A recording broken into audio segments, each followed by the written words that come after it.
It's like a game where everybody's dunking. Yeah, it's what, 10 home runs? Mm-hmm. It's like no shots tonight from the field. Everybody dunk. I wish I could claim that. Richie Bancel said that. I thought it was a great line. I got to give him credit. He said, this is like a dunk contest. What's up? I know you want to put too much emphasis on one game over another or one win over another, but considering where you are in the season right now and what this loss might have meant, I mean, how big is this? How big is well, you this don't think about what it might have meant because you play again tomorrow, you play again the next day, and there's an opportunity around every corner, but it has that potential, always, but depending on how we pitch tomorrow. And the next day, the next day, the next day. Because, you can't ask a club to overcome that every night, but our guys done a good job with it, especially tonight, obviously. But what Manny's been able to do, especially since really the second half of the season, when you look at his numbers, how impressed are you by nights like tonight? Do you expect nights like tonight? No, you don't. You never take it for granted, and I cannot tell you how hard it is to do. But there's, there's always that potential when you're dealing with guys like Manny. I know sometimes because of, how fluid he is, sometimes people don't know how much he cares and how hard he works and how, for a young player to go through the struggles he did with that, that type of talent to get back is a real testament to him and, his makeup.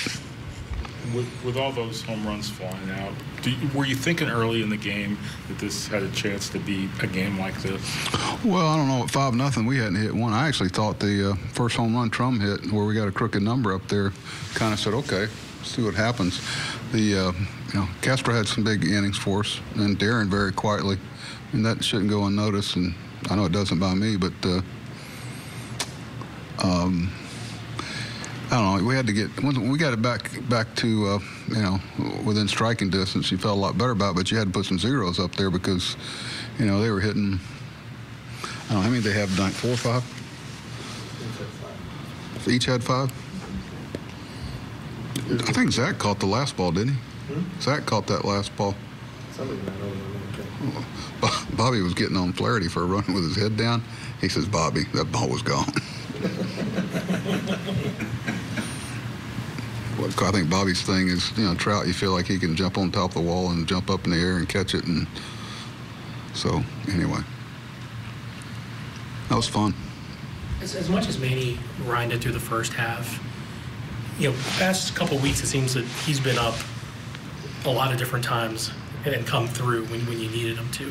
Is that kind of the as good as he is and as talented as you've seen him and the stuff that you've seen him do, is that part of the process too? It's about giving guys some space to kind of be themselves, and also to